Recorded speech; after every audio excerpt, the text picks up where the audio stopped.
Kembali lagi di Cerita Cinta Channel. Jangan lupa like, comment, and subscribe ya. Terima kasih. 2 hari sudah Jenar dirawat di rumah sakit. Entahlah, Jenar merasa tidak enak dengan Arya. Jenar merasa kini tubuhnya lebih rewel dan manja setelah masuk ke keluarga Pranata. Padahal sewaktu dulu ia disiksa oleh ibu dan saudara tirinya lebih parah dari ini, tidak perlu ke rumah sakit. Cukup beli obat warung saja, dia sudah sembuh. Tapi sekarang hanya demam saja sampai harus dirawat beberapa hari di rumah sakit. "Kamu mau apa?" tanya Arya yang melihat Jenar menggerakkan kakinya. Aku mau pipis," ucap Jenar pelan, namun Arya masih bisa mendengarkannya. Arya langsung mengangkat tubuh Jenar dan membawanya ke kamar mandi. "Mas," pekik Jenar terkejut, "aku bisa sendiri." "Kamu lupa apa kata dokter?"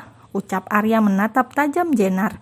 Jenar hanya menghela nafasnya, lalu memanyunkan bibirnya.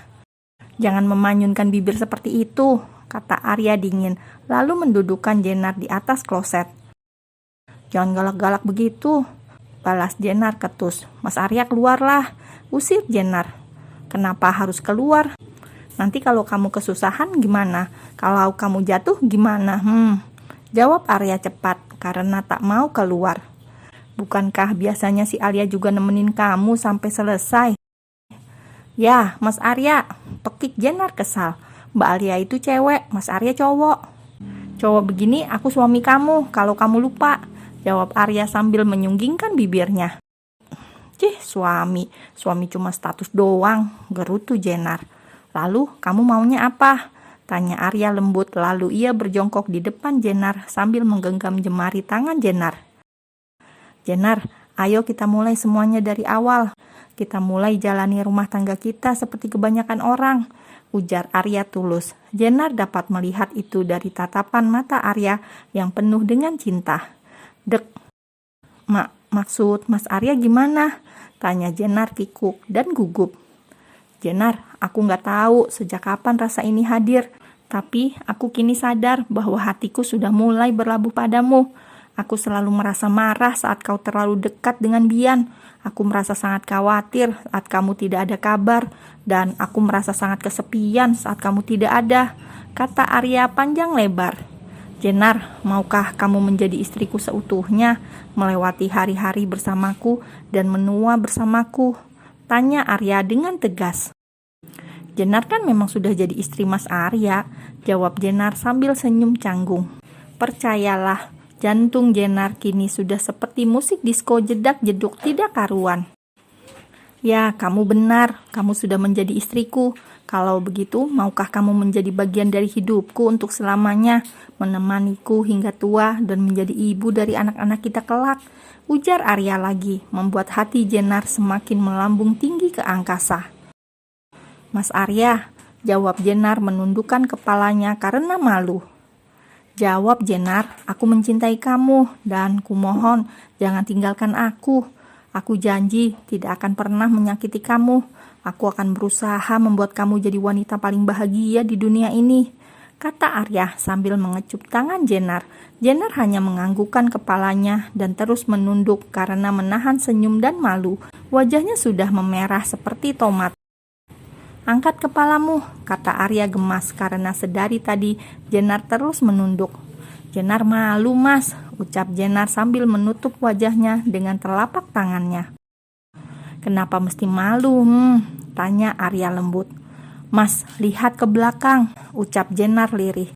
Dan Arya langsung membalikkan badannya. Seketika wajahnya pucat pasi karena malu. "Sit!" Dan orang yang di belakang Arya tidak bisa menahan tawanya lagi. Mereka tertawa terpingkal-pingkal. "Hahaha, aduh sialan perut gue, hahaha." Tawa Dimas pecah saat melihat wajah Arya, begitupun Bian. "Tren terbaru nih, nyatain cinta di WC, hahaha," Bian berkata sambil memegang perutnya yang sakit karena tertawa. "Yoi, bener banget. Besok lo harus bisa ngalahin si Arya, Bi. Hahaha," kata Dimas di sela tawanya. "Tenang, Bang Arya baru di WC. Nanti gue juga bikin di kali. Hahaha, biar banyak yang jadi saksi," kata Bian.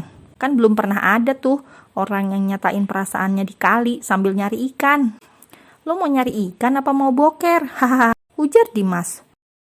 Kalian bisa diem gak? Pekik Arya keluar dari toilet. Namun Dimas dan Bian malah semakin tertawa terbahak-bahak. Arya mengusap wajahnya dengan frustasi.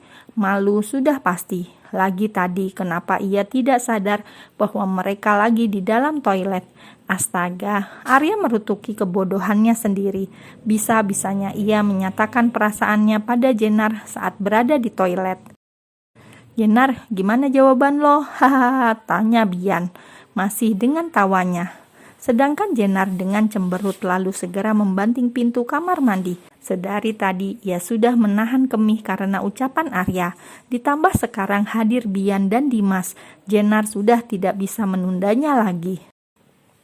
Sore harinya sepulang kuliah, Hana, Caca, dan Naila menjenguk Jenar di rumah sakit. Kebetulan saat itu Jenar hanya ditemani oleh Alia karena Arya sedang ada pertemuan penting dengan klien dan tidak bisa ia tunda lagi. Jenar, lo gak apa-apa kan? Tanya Caca khawatir. Aku gak apa-apa kok, jawab Jenar sambil tersenyum. Gila, aku panik banget saat tahu kamu pingsan kemarin. Maafin kita ya Nar, harusnya kita nyari kamu di toilet itu. Kita hanya nyari di toilet satunya lagi, ujar Naila. Nar, maafin kita ya, kata Hana.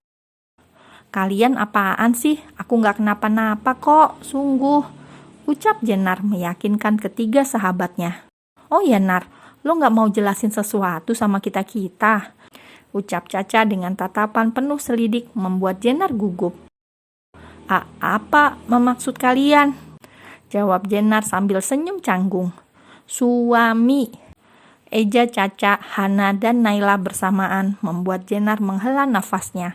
Mungkin ini memang sudah waktunya Jenar harus menceritakan semuanya kepada sahabatnya. Iya, sebenarnya aku memang sudah menikah beberapa bulan yang lalu, ujar Jenar. Kamu jahat banget sih Nar, kenapa kamu gak ngabarin ke kita? Kenapa kamu gak ngundang kita? Kenapa kamu harus rahasiain ini dari kita? Ujar Hana beruntun. Kamu tahu gak, aku sampai ngatain suami kamu orang gila salah sambung karena dia nelpon dan nanyain istrinya di mana. Lah mana aku tahu istri dia siapa? Iya kan? Sambungnya lagi. Kamu itu kalau ngomong biasain pakai rem kenapa sih? Kata Naila kesal. Iya, maaf. Pas aku nikah tuh semua serba dadakan. Kamu inget pas hari wisuda itu? Nah, hari itu juga aku nikah sama Mas Arya, kata Jenar, lalu mulai menceritakan semuanya tanpa dikurangi, apalagi ditambahi. Jadi, suami lo itu Rehan Arya Pranata, Nar? Tanya Caca heboh, dibalas anggukan oleh Jenar. Wah, berarti Kak Fabian itu adik ipar lo, pekik Caca. Jenar mengangguk lagi. Wah, pantas aja lo deket sama dia dan gak bisa jauhin dia, sambungnya lagi. Begitulah, kata Jenar sambil tersenyum simpul. Nar, tapi kalian udah saling mencintai belum? Tuan Arya kejam gak sama lo? Kayak di novel-novel yang sering gue baca tuh, begitu. Orang kaya CEO dijodohin sama orang yang gak dikenal. Lalu si istri disiksa, dijahatin, dan diselingkuhin. Terus, ucap Caca beruntun, sukses mendapatkan toyoran dari Naila. Sialan, jidat manis gue, jangan asal toyor woi, kesal Caca. Lagian kamu itu kebanyakan baca novel, jadi isi otak kamu itu CEO kejam terus, kata Hana tak kalah kesal. Karena Caca ini penggilan novel, terlebih genre pernikahan paksa. Caca berharap suatu saat ia juga akan dinikahkan paksa dengan seorang CEO. Gak papalah disiksa di awal, kan nanti akhirnya sang suami bucin juga ke dia dan hidup bahagia. Begitu pikirnya. Halunya nih anak, udah di atas batas wajar, ucap Naila sambil menggeleng-gelengkan kepalanya. Jenar hanya tertawa geli menanggapi semua kelakuan sahabat-sahabatnya ini. Jenar merasa sangat-sangat bersyukur karena kini hidupnya sudah jauh lebih baik dari dulu. Mungkin ini yang sering orang bilang, semua akan indah pada waktunya, gumam Jenar dalam hati sambil tersenyum. Sudah cukup penderitaan yang Jenar rasakan dari kecil. Mungkin kini waktunya bagi Jenar untuk bahagia. Brak! Bian membanting tasnya tepat di depan meja Kalista. Kalista yang sedang asik bercanda dengan kedua temannya pun langsung terkejut saat mendapati Bian datang dengan aura kemarahan. "Fabian," ucap Kalista tersenyum menutupi ketakutan di wajahnya. "Maksud lo apa, hah?" Pekik Bian membuat seluruh siswa yang ada di kelas itu langsung menatap ke arah Bian dan Kalista. Maksudnya apa sih, Fab? Gue nggak ngerti," jawab Kalista pura-pura tidak tahu. "Gue udah peringatin lo berulang kali ya, jangan sampai lo terlibat dengan Jenar," ucap Bian penuh penekanan dan menatap tajam ke arah Kalista.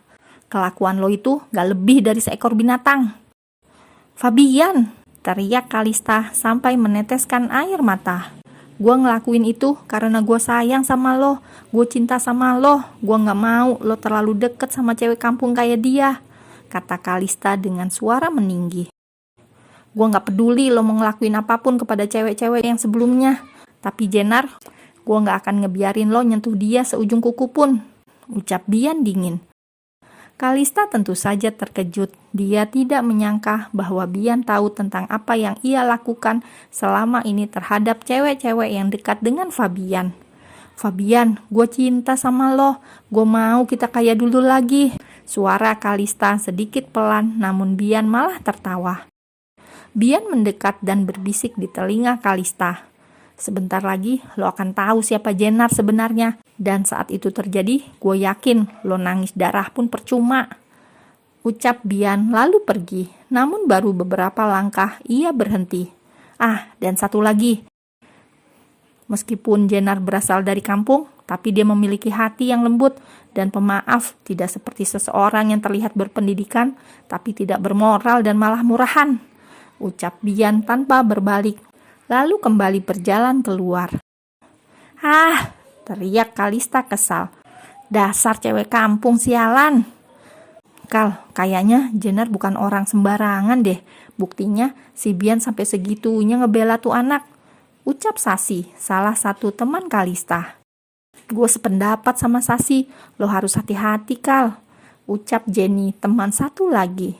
"Sial, berani dia ngaduin gue ke Bian. Lihat aja nanti, sepertinya pelajaran kemarin masih kurang buat tuh cewek kampung," ucap Kalista marah.